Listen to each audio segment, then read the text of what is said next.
This is the BBC. This podcast is supported by advertising outside the UK. You're listening to a programme from BBC Radio 4.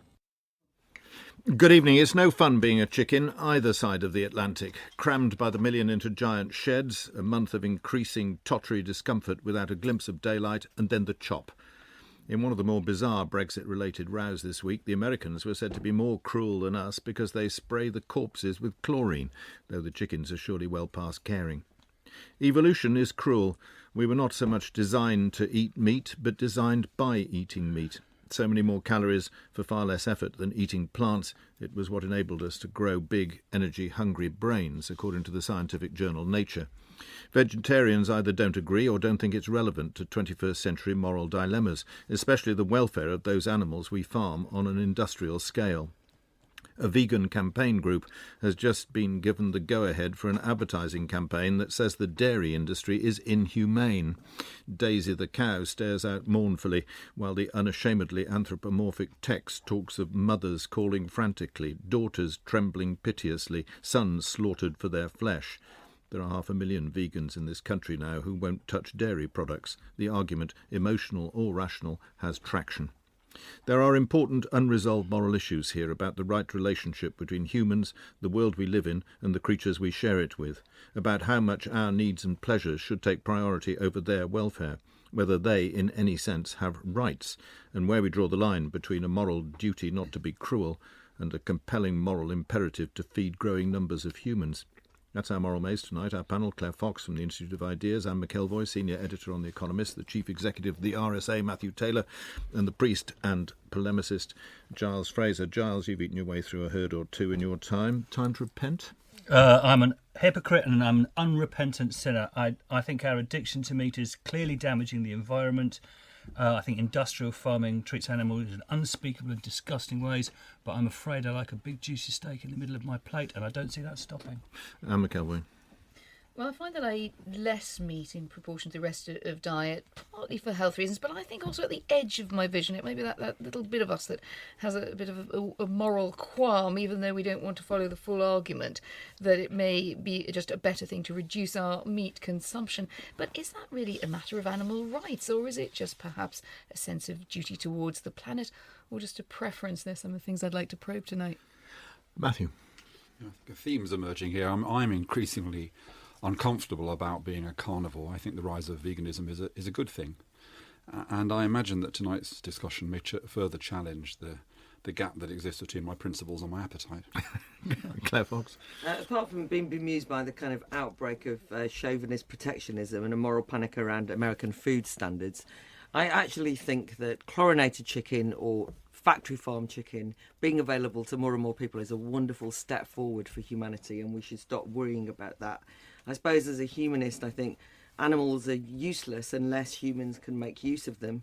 And if anything, what I'm worried about is an enthusiasm for animal rights, because we've lost faith in an intellectual commitment to the exceptionalism of humans. I am a humanist and animals are beneath us. Panel, thanks very much indeed. All on the fence then. First witness is Anthony Warner, who blogs about food and science as The Angry Chef, and his recent book is The Angry Chef, Bad Science and the Truth About Healthy Eating. Are you angry about veganism? Am I angry about veganism? I mean, in my opinion, anyone who wants to be a vegan, I think that's absolutely fine. I have no problem with someone wanting to avoid meat for moral reasons. People have... There are, worries in the food supply chain, and anyone abstaining from meat, that's fine, that's their decision. What I do get angry about, and what does upset me, is when people start to sort of push that morality onto other people and make judgments to others about their food choices. I feel that's completely unacceptable. It's creating guilt and shame around food. Guilt and shame have no place in the world of food and no place in what we should eat, in my opinion. And I also get angry about some of the pseudoscience, misinformation and conspiracy theories that underlie some veganism. Okay, Anne McElvoy. So is it really the attitudes around veganism that bother you more than disapproving of the commitment to be a vegan? I've no disapproval of someone's individual commitment to be a vegan. That's absolutely fine. I mean, that's their decision, and I'm not one to sort of make someone feel they're making the wrong choice. That's their choice, and they choose to eat it. You can eat healthily as a vegan. I'd get some advice from a doctor or a dietitian. Then why shouldn't they proselytise that? Because, well, I don't like people making others feel guilty about their choices and sort of forcing shame onto them. But if a vegan believes those choices are bad, and they do, and they believe that the killing of animals is wrong, is morally wrong, then they'd be right to shout about it, wouldn't they? I don't think they have the right to tell other people what they should do and what decisions they should make. You know, they have a certain morality around eating meat. You know, others don't share that morality. Why should they have that morality forced on them by somebody else? I think it's always wrong to make people feel guilty about what they're eating. All right, then let's get down to brass tacks. So it's totally the wrong metaphor. Let's get down to pigs and dogs. If we take that example of the, as we know, highly intelligent pig, good cognitive functioning in many ways, in advance of many other animals, happy to eat pigs, but would you therefore recommend on your blog cooking the dog? Fido's safe. I don't recommend cooking a dog. I think there are some reasons why we wouldn't eat carnivorous animals, just because of sort of build up of toxins in food, and generally we haven't done that as a species. Speaking. But morally speaking, no, dogs are probably bad because I do love dogs, but I mean, to walk rather than to to walk rather than to eat. On toast or. But I think we make that choice from a quite privileged position. I think if we've never known sort of hunger, we don't eat dogs because we don't have to eat dogs. If there was a choice, I was hungry and I had to feed my family. Eat the pig either. Well, yeah, but if there was a choice that I was hungry and I had to feed my family, that wouldn't be a moral decision. It would be something I think everyone would do in that situation. We take that decision that we restrict ourselves from a position of privilege. Let's screen out the extreme. It's a fair point, but let's screen out the extreme situation of famine, where people will eat practically anything. But you said earlier that you didn't like the fact that vegans were a bit preachy. Then you said we didn't really mind. You thought, in extremis, but you say if your neighbour ate a dog, would you disapprove of your neighbour? I think I would be quite uncomfortable with my neighbour eating a dog, but disapproving, it would depend on the situation. As long as it wasn't yours, presumably. Matthew Taylor? The other day I saw an advert for new potatoes which featured presumably the farmer's hand going into the soil and pulling the potatoes from the earth. Now, the equivalent, presumably, for a pork chop would be a picture of a bolt entering a pig's temple. Why do we not advertise pork chops with pictures of abattoirs? I think, to some in some degrees we do. Some sort of restaurants and chefs would sort of advertise themselves as being sort of with pictures of the slaughter of animals. Pigs. Well, perhaps not the slaughter of animals, a picture of whole animals and butchering whole animals, and talk about nose to tail eating in quite a sort of romanticised way. I guess the point I'm making is that isn't there a kind of deliberate attempt by the food industry to sanitise the fact that animals are killed in order to be put on our plates? We have kind of, it always makes me is interested that you can buy food containing a dead animal which has advertising involving that animal itself advocating that it should be eaten. Happy pigs talking about the fact they're delighted to be in our sausages. Yeah, I don't quite understand the question. Well, the point I'm making is this, that if we had to actually kill the animals ourselves, I know a number of people who've given up meat because they actually witnessed a slaughter. So I'm saying, isn't the industry an attempt to enable us to avoid having to recognise the relationship between slaughter and sausages? I suppose there is that to an extent, but what I said before, the reason we distance ourselves from slaughter of animals, but that's because we're in a position of privilege. We have a modern industrialised supply chain. But if we weren't in that position, if we were subsistence farmers, we would. Isn't it morally problematic to say that we do something, and the reason that we do it is because because the moral content of that choice is simply hidden from us. I mean, so we're not saying actually. We have made the decision that it's fine to kill pigs for sausage. What we're saying is we don't really want to be reminded of that fact. And can you please not avoid us having to face that fact? I think we all know. We all know that what meat contains. I don't think there's any sort of delusion there. We perhaps don't see the sort of visceral slaughter of animals advertised on the front of pack. But that would be a strange thing to put on the front of a very simply, food packet. do you think if we had to, if there was a kind of rule that you had to kill an animal before you could eat it, do you think we'd have more vegetarians? I think in our society as it is now, we probably would have more vegetarians. But in a society of subsistence farmers, if we went back, then everyone would kill because we have the choice. The food now, industry is in a sense a conspiracy to protect us from the moral implications of our behaviours. I don't think I don't see that. I don't see that point at all. Anthony Warner, thanks very much indeed. Thank you very much. Next witness is Samantha Calvert, who's head of communications for the Vegan Society and researched the history of the society for its 70th anniversary back in 2014. You are a vegan, obviously. Is that for emotional or rational reasons? I would say both. I became a vegan about 23 years ago. I was vegetarian for 10 years before that. My main motivation really at the time was not wanting animals to die for food, and I felt that vegetarianism, I became vegetarian initially, was the way to achieve that. Later I became aware that animals were dying to produce dairy produce and eggs, and that led me to become vegan. Giles Fraser? Would you have the same moral attitude in terms of, moral repulsion of eating a chimpanzee and a fly? I think they're both sentient beings. I wouldn't really make that much distinction between them. I certainly wouldn't want to eat either of them. Neither of them sound particularly palatable to me. Let's do the moral bit. I don't want to eat either of them, to be honest. That does sound a bit. That does sound a bit unusual that we have a moral attitude, a sort of towards a mosquito. That's when we live in a world with so many other problems that we have. The idea that not eating a mosquito counts as a sort of big moral issue, you can see why that seems like a lack of proportion. I don't see any need to really limit the circle of compassion to particular species, unless why would I want to do that if I don't have to? I certainly don't need to eat insects or indeed the product of insects, for example, honey. I don't need to eat it in order to survive. So why would I not choose not to include them in what I consider to be compassionate behaviour? So it's consistency is terribly important. I would say so, yes. You've got a cat, haven't you?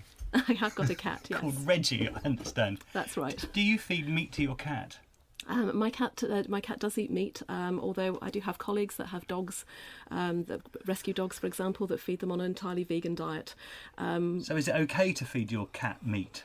Well, my cat eats organic meat, so at least I'm making the decision to feed it something that's had a slightly better life. I mean, you can. The question is whether or not how successfully you can persuade your cat to eat a vegan diet. Really, that's not. But morally speaking, do you have a qualm? I mean, you have qualms about mosquitoes, but you don't have qualms about feeding meat to your cat. I wouldn't say I don't have qualms about it. What I would say is that my cat does not have moral reasoning. If you can show me that he has moral reasoning, I'll kick him out and he'll have to survive on the mice he can catch in the fields around me. Or maybe he'll eat at another house where he gets fed some other brand of cat moral food. Reasoning is quite important. Yes, of course. I have an 8-month-old baby who doesn't have moral reasoning yet, and I feed him chicken. That's okay then, is it? Well, you're obviously making the choice to do that. Personally, I wouldn't want to raise a child on that. No. But I mean, but your argument about the cat is the cat's not a morally sentient being, so it's okay to feed. So why doesn't that same argument with your cat Reggie apply to my boy Louis? Your child has no need for it's not an obligate carnivore. Your child doesn't have a need for taurine. My cat, does have those. I thought you said that some people do have cats that they don't feed them meat and they feed them with just vegetarian food. There are certainly vegan cat foods. The veterinary world is somewhat divided on the subject, although I think probably more research needs to be done. But yeah, that's a distinction I would make. Claire Fox? Obviously, this is a moral programme, so just weighing up a few things. I mean, let me ask you.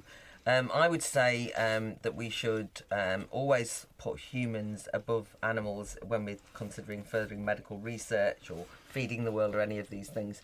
I mean, would you agree with that? That in fact we should prioritise humanity?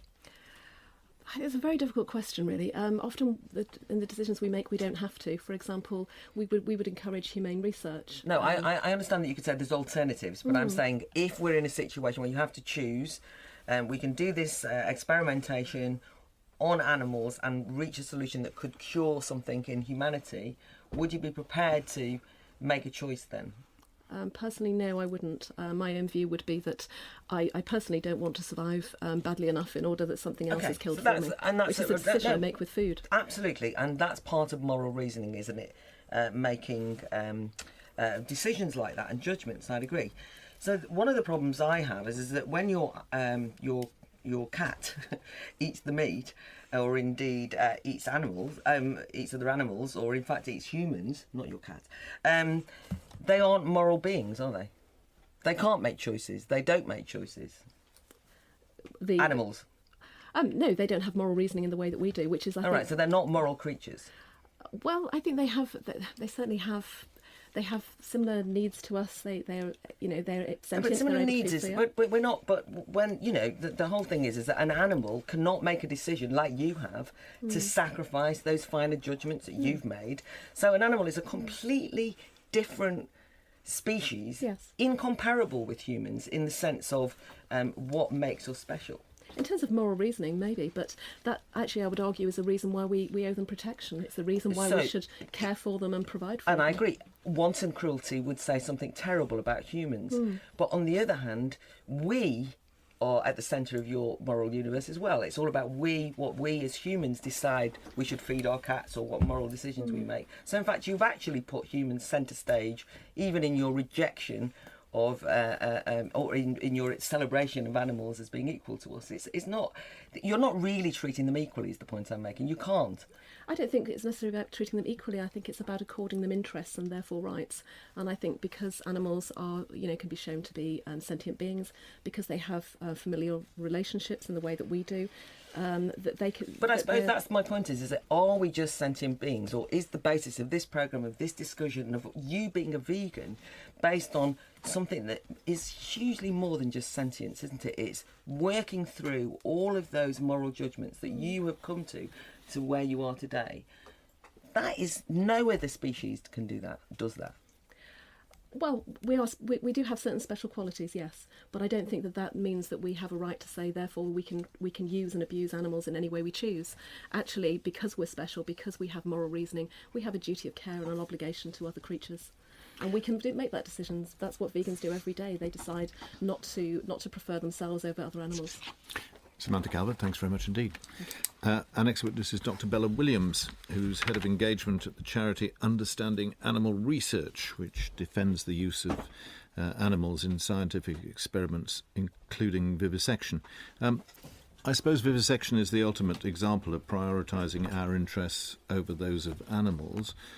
Why, in a sentence, is it justifiable? I think you could argue that it is the moral use of animals by society. As we've heard from the previous guest, it's not essential that we eat animals in order to survive. Likewise, we don't need to wear leather shoes, we don't need to have leather handbags, but if we want to progress our science, progress medicine, we want to have vaccinations, be able to treat illnesses that afflict people, we do need to use animals in research. Matthew Taylor? Yeah, I want to pick up that point, I think, because just to clarify it, I think you would want to say to me that the scientific community, or the respectable scientific community, go to enormous lengths to ensure that only the experimentation animals that takes place is the experimentation that takes place is only that which is absolutely necessary, and secondly, that you go to incredible lengths to minimise the harm to animals. I'd say that's absolutely true. So if those are the principles, and this picks up on what you've just said yourself, are you a vegan? No. Well, so I don't understand that at all. I don't understand how you can establish those principles. This is your job. Your day-to-day job is to say the principle must be that we must minimise harm to animals unless it's absolutely necessary. But then you can have a bacon sandwich. I think that's a fair point. Moral consistency, as you've spoken about before. From my point of view, the absolute is that you can happily state that animal research is the moral justified use of animals by our society, but we do use animals in our society in other ways. I believe that I'm a welfareist. I believe that if we're going to use those animals, we should treat them as well as we possibly can. Within my personal framework, I try and ensure that if I eat animals, I I source them as well as I possibly can. But it's a completely different thing. You're going to enormous lengths to protect mice at the same time as you're trying to cure Alzheimer's, and the fact that you might get organic bacon. The fact is you don't need that bacon sandwich. You're not going to cure anything as a consequence of eating it. What's your explanation for this kind of remarkable double standard? I think there is a remarkable double standard for many reasons, largely historic. Over time, people have kind of really looked and honed at the use of animals in research as a particular moral issue that they've focused on, particularly in the UK. I think that's a good thing. In many ways, that's really driven our welfare standards. It's pushed us to a place where we are today. And yes, we do have exceptional welfare standards that are driven by a commitment to need to keep those animals in as good conditions as we can. If I was kind of running a PR agency and you asked me to advise the scientific community who want to justify vivisection, and I was to say to you, if you all became vegans, you'd have much more credibility. That would be true, wouldn't it? Don't you think that would really lend support to the idea that you're a group of people who care enormously about animal suffering? I suppose that would be true. It's an interesting point. I find it difficult to marry the idea of veganism with that scientific community, partly because while I think it's extremely laudable that some people manage to live a vegan lifestyle, I also believe that humans are omnivores, and that for a lot of people they'd find it remarkably difficult. Claire has asserted this idea of the moral superiority of human beings, and here we are, people organising massive protests about a small number of animals being killed for scientific research, and then we go down the supermarket and there's mass slaughter in front of our eyes. Human beings all over the place, aren't we? Yeah, that's absolutely true. Giles Fraser? Would a species of advanced aliens, much more advanced than us, have the right to experiment on us lesser creatures, human beings? This is one of those tricky moral dilemmas. I suppose there would be nothing that we could potentially do about it if that was the decision I'm that they made. I'm not asking that question. I'm asking whether they'd have the moral right to do it. Whether they would have the moral right to do it. To experiment on us.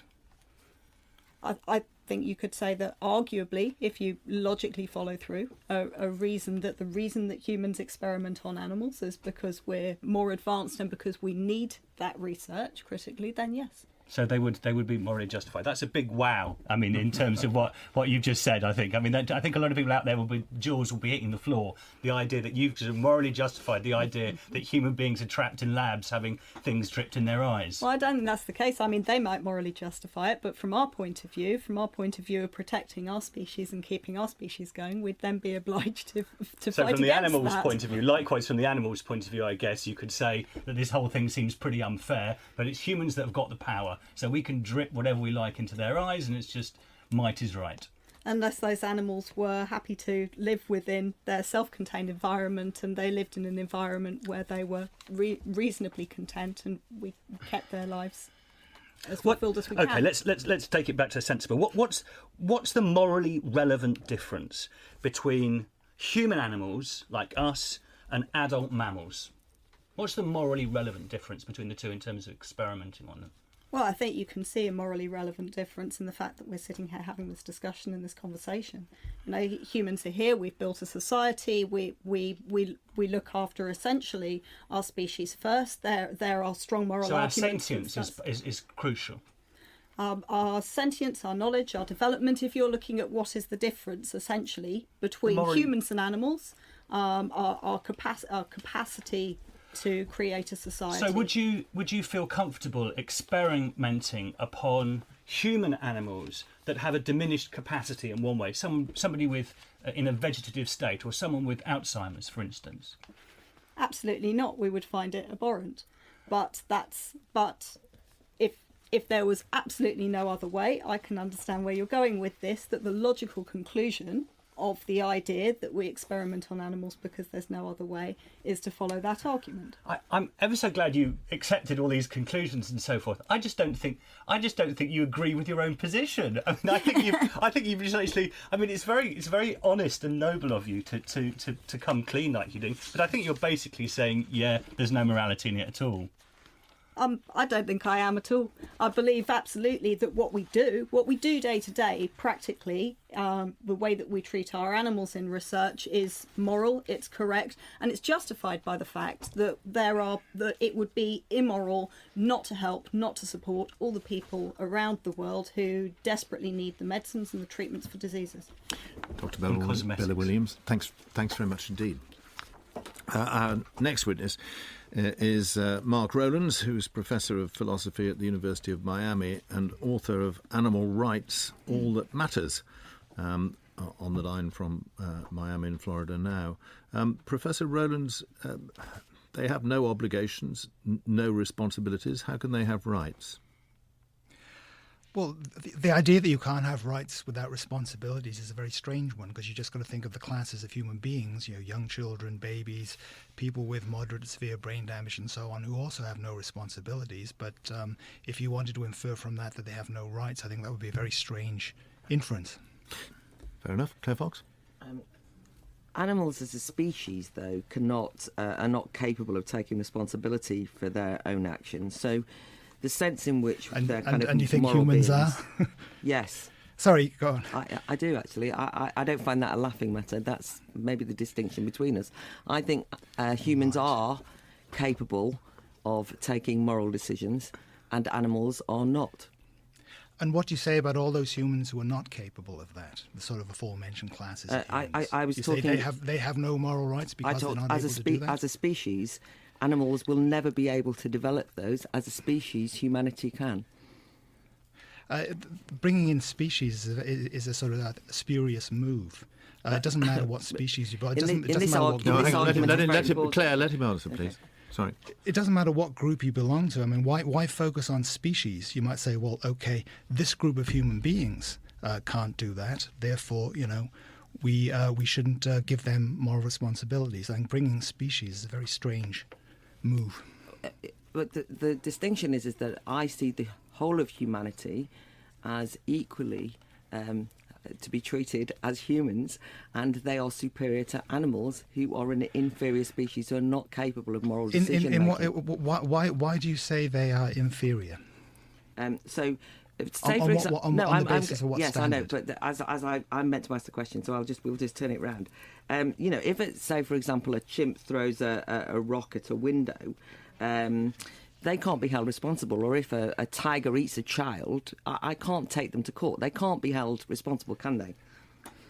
No, and if a child shoots me, they couldn't be taken to court either, because they can't be held responsible. Well, actually, children are taken to court for those things, and we have a debate about age of criminal responsibility.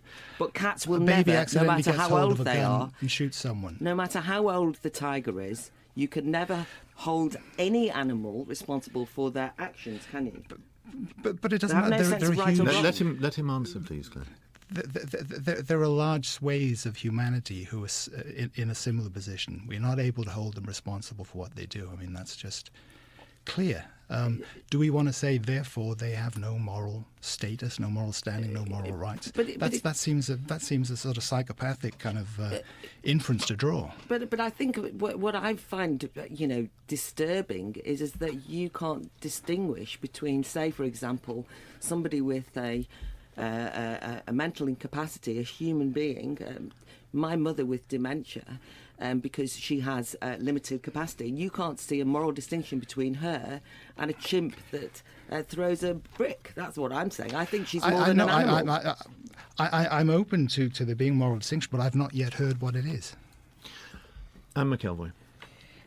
You mentioned moral status and standing, and then you linked it to rights. And I always wondered why you went that way in the argument, Professor Rowlands, because it seemed to me that a lot of your case would be fulfilled by simply saying animals do have a moral status, standing, and we are required, as sentient, conscious beings who understand this, to be a bit nicer to them. Why wouldn't that do?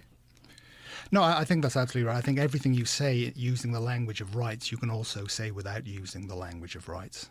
So why what you end up saying is equivalent. Why then cling so much to the idea of animal rights?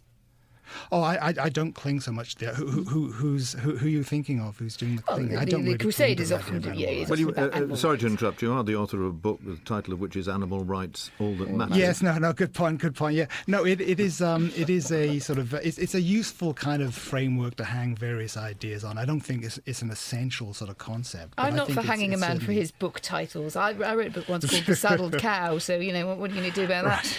But let's just to move it on then. I mean, if we move away from the idea that it needs to be a rights-based debate, and you seem to be prepared to be flexible on that, correct? Correct, yeah. Right. So therefore, surely wouldn't it be wiser to think, well, what are the sort of interests, where the vital interests, where we do need to basically to sort of utilise animals in some way, whether it's eating or using product from animals, and where don't we? Would that not be a more sensible place to draw the line? And I'm just wondering then why the debate doesn't end up being about that as opposed to being vegans and what they should eat.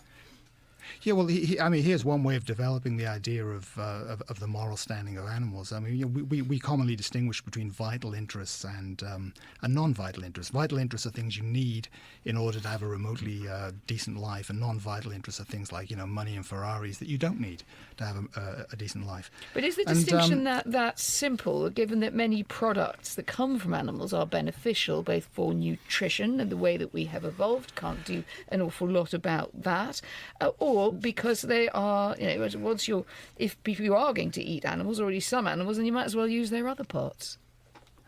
Right, but the thing about eating animals is that we don't need to. We can live perfectly happy, fulfilled lives without ever eating an animal. So eating corresponds to a non-vital interest of ours. Eating an animal corresponds to and a therefore you don't non-vital eat interest. meat? I don't, no. And that's the reason, as opposed to a personal choice? The reasons I got into this were primarily moral, yes. So they're primarily moral. And if someone to say, and I think it brings us back actually to our first witness very briefly, it's been an interesting journey, but in the end it's about a choice. And there I do, very much respect yours and others who are they're vegan, vegetarian, that they have made a choice about where they draw the line. And that should be enough. They shouldn't be around proselytising it to others. What would you say briefly on that? I do try not to proselytise, but I think that the idea that morality is simply a choice, and any choice is as good as any other, I don't buy that. I think in certain, if morality is to mean anything at all, then some choices have to be better than others. Some choices have to be correct, and others have to be incorrect. So I don't think it's simply a matter of choice. Professor Rowlands, thanks very much indeed for joining us tonight. Well, that was really interesting. So we had some really interesting witnesses. Let's scoot through our first witness, who was the others said things that are rather more, to my mind, interesting in the sense of unexpected. But his first point was that it was the self-righteousness of vegans that he particularly objected to. What did you? Yeah, that was the problem, really. I mean, I really hoped. I have to admit that I hoped tonight would make it easier for me to justify my occasional Sunday roast, but it really hasn't done that for me at all. And I think that started with Anthony Waller, because, it's pretty clear to me he's opposed to preachiness. Well, fine. But when he didn't really mount a moral defence of meat eating at all. Instead, he had to kind of revert almost immediately to the idea that we have to eat meat because the alternative is starvation, which is just demonstrably not the case. So there's a nice loop round, because he almost immediately has to say we have to eat meat because we have no choice to justify, which is exactly what Mark Rowlands is saying at the end, because he's saying actually there is no moral justification because we don't have to do it. Claire? But I suppose the question I've got is, I don't see what's wrong with eating meat. And so you're saying, how can I justify myself? I mean, I do think, you've got too much time on your hands, Matthew, to be worrying. I mean, I don't think this should be the dilemma in contemporary modern society that faces humanity. How do I justify eating this? So can't I throw Jeremy Bentham at you, because we couldn't have him on the programme tonight, the 19th century philosopher. Well, the question he says, utilitarian somewhere. Yes, but he's good on this. The question is not can they reason, nor is it can they talk. It is can they suffer, and if they can suffer, and the production production of meat causes more suffering, then wouldn't you be better off avoiding it? Can I move you on to Samantha Calvert, the Vegan Society lady? I mean, the two things that were pretty fascinating about her was she made no distinction between a fly and a monkey. They were all within, I think she said, described it as her circle of compassion. You've got a circle of compassion, Giles. It's not as extensive as that. It doesn't extend to flies? No, it doesn't extend to flies at all, or mosquitoes, and I'm quite happy to swat them. That's what I think is, there's a sort of like bonkersness that comes through extreme commitment to consistency. I can completely understand the real anxiety about the suffering of sort of sentient animals more like us. But the less and less they become like us, the less and less I think that applies and make it seems sensible. And when it comes to flies, the idea of human rights for flies seems to be entirely bonkers. So go on, Claire. Well, I suppose one of the things that I thought was the whole time was what our vegan witness was saying, and she was very principled, and I'm sure she's really thought about it, was this was a kind of very human-centred morality nonetheless. And she kept saying, well, I've decided, I mean, she was deciding on behalf of the cats. Everything was human-centred, ironically, an imposition of a morality, very human-centred, on her view of what animals were and what they represented. And what really struck me all the way through was that animals in this story were completely actually not able to join in the debate. I mean, who knows what they think about it, because they're incapable of telling us. Which brings us to Reggie the cat. Now, what did we make of her being a presumably pretty strict vegan, and Reggie the cat who's wolfing down meat? Well, I think she wasn't. Her view was that was, was what was good for the cat. I mean, that animal welfare, in a sense, it was like a series in her mind of sort of interlocking puzzles. And I think she was trying to solve, from her perspective, the puzzle of what does a vegan do if they want to keep a cat and the cat won't take to vegan food. And I think Giles said a good point. You get into a sort of moral impossibilism. There are asymmetries in morality. I don't actually think it's inherently wrong to be a vegan and keep a cat. I think it's probably more cruel to do it to the point that you then impose your view. I'd rather she was inconsistent than perfectly consistent. But I think the basis of four legs good.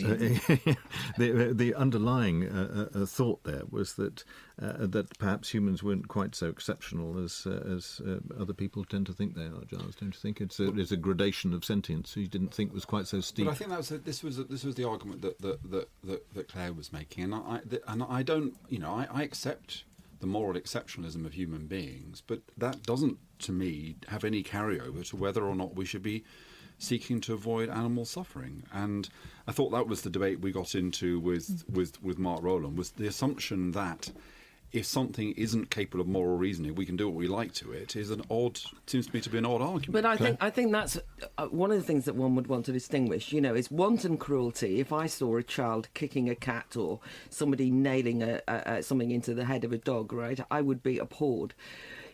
But I would be appalled about what that told me about that human being. I would recognise that was somebody who was viciously nihilistic. It's a degradation of their humanity. The thing about suffering that I think we have to understand, and just into the, because people started saying, well, they feel just like we feel, but they don't.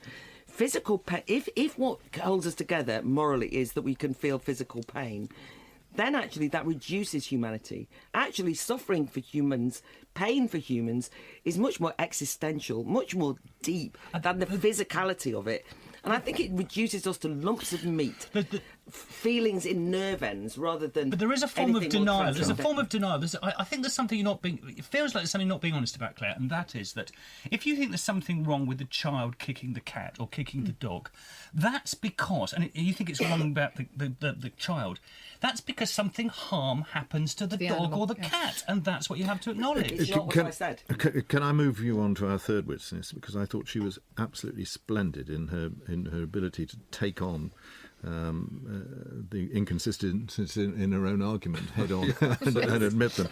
Disastrous for medical research if that was the strongest proponent. Well, that's being very unfair. But she did have difficulties in explaining why she wasn't a vegan. Yeah, but I think it's... Come on, we're not here to test whether people are doing the best job in communications that could be written by some spam bot. They should come on and argue how they really feel. That's what we're here to test. And so I want to stand up for her on that point. And the issues. I think she did broach the issues. And what she said is that she sometimes just said, in reply to Matthew, particularly Matthew's probing on consistency, was, I just don't see it like that. Or even if I do, yes, I acknowledge that there are these twists and turns in the argument. And I think a lot of people who perhaps have a sympathy on one side of the argument but behave on the other would feel rightly tested by that. And I think she made a perfectly reasonable case. And then she accepted the idea that if intelligent aliens came to our world, they would be morally justified in experimenting on us, which who knows? was a difficult... Who knows? They might already be doing it. No, but that's going good, isn't it? I suppose that's where I really was depressed, because I'm so passionate about the importance of arguing for animal research and medical progress, and there's a lot of opposition to that. But I think the only way you can do it is as a humanist that recognises that animals are not in any way equivalent to humans, and that we therefore have to use them to pursue the benefits of humanity. So do you think, Claire, that they should be less determined to make the argument that they're trying to minimise suffering? Do you think they should be less self-justified? They should simply say, look, animals are lesser beings. If we can get any good out of them, including our shampoo stinging less, well, we should get on with it. I think that one can get oneself so defensive because you're frightened to argue kind of what might offend contemporary sensibility, which, by the way, is anti-humanist and for animal rights, as tonight has illustrated, that you can kind of find yourself trapped. And when we then have the kind of aliens coming down, experimenting on us, and that's the same as us experimenting on animals today, well, then actually what we're doing is justifying all those people who say don't experiment on animals today. We're running out of time here. What did you make of Professor Rowland's distinction between vital interests and non-vital interests as a kind of yardstick for the way that we should treat animals? John? Yeah, I love the way he's the professor in Miami, and he said a non-vital interest was a Ferrari, not in Miami, I don't think. I mean, I think he's obviously right about that, and that and I think he's obviously right that meat is not a vital interest for us, to the extent that we can live without it. It seems to be absolutely clear, and I feel, I'll just say something about the inconsistency that we've had around here. That inconsistency is here for a reason. It's because most of us haven't got a leg to stand on in the position that we take when it comes to it, and I think we're all riddled with inconsistency. There's a problem with the vital interest argument. It works in the siege of Leningrad when the vital interest is surviving, so you should eat the dog, you should probably eat your neighbour, but because we are programmed to survive and we should fight to survive. The problem with applying it to most of the moral decisions that we have to make is that they're about preferences and priorities, and simply saying if it really comes to it and it's not vital to survival, I'm afraid is a bit of a cop-out, because it very rarely arises in that form. One of the absolute great signs of progress and civilization in any society is that we go beyond wringing the chicken's neck, actually kind of cooking on a fire, and develop cordon bleu food, beautiful food, along with art and culture and civilization. Slaughterhouses, absolutely industrially run, so that more and more people can share in the wonders of great food. And great food, the idea that we should apologise for saying that I absolutely love that suckling pig or that wonderful chicken that I've just eaten, chlorinated or not, seems to me to be a great denial of our humanity and the joy of living. That sounds like an application to appear on MasterChef to me, Claire. Well done. That's it. I'm off to buy a copy of The Saddled Cow before they all run out. That's it for this week. From our panel, Anne McElvoy, Claire Fox, Giles Fraser and Matthew Taylor. And from me, until the same time next week. Goodbye. You can download many more BBC Radio 4 programmes for free. Find these at bbc.co.uk/Radio 4.